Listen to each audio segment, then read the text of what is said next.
Okay, let's talk about one of the trickiest but most common verbs in English, take.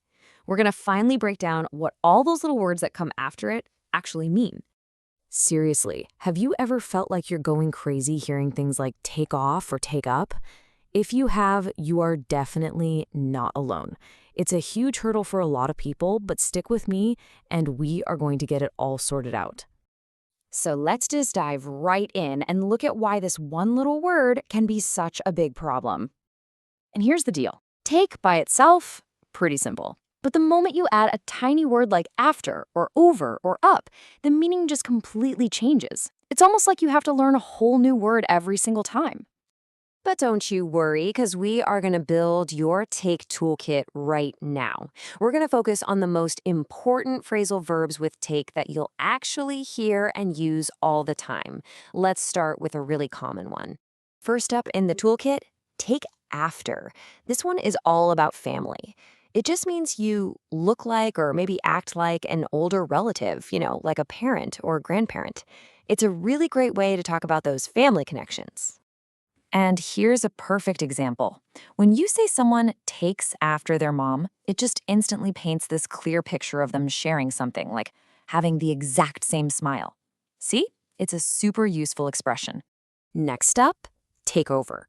Now, this phrasal verb is all about gaining control or taking on a new responsibility.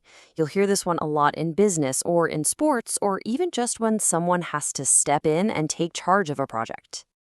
And check this out. It's not just saying he's getting a new job. It's saying he's gaining control. That's the key idea with takeover, that big shift in power and responsibility. Okay, moving on to a really positive one. Take up. This one just means you're starting a new hobby or some kind of new activity. You can almost think of it as, starting a fresh new chapter for yourself. See how that works? It's not just, I want to do yoga. Saying, I want to take up yoga implies you're starting it as a new, regular thing in your life. It's a small change in words, but a big change in meaning. All right, now things get really interesting. Some of these phrasal verbs have more than one common meaning, and take off is the perfect example. With this one, context is literally everything. So in this first case, take off means to leave the ground, to start flying. It's what you hear all the time when you're talking about travel or planes. Pretty simple, right? But then look at this. Same words, but a completely different meaning. Here, take off means to remove your jacket. The only way you know the difference is by looking at what else is happening in the sentence. Okay, let's try another one with two wildly different meanings. Take out. This one can jump from a simple household chore to a romantic evening, just like that. So on one hand, take out can literally mean to remove something from inside, like taking the garbage out of your house. It's a pretty direct, simple action. And then you have this. Same words, totally different situation. Here, took her out means he invited her on a date.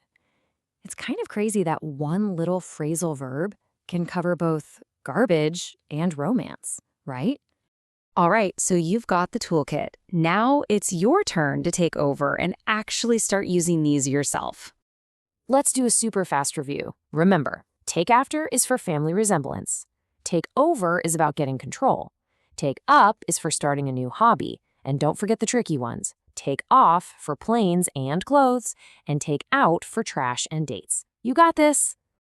So I'll leave you with this question. Just think for a second about your own life, your family, your goals, your hobbies. Now that you have the tools, which one of these phrasal verbs are you going to take up and start using today?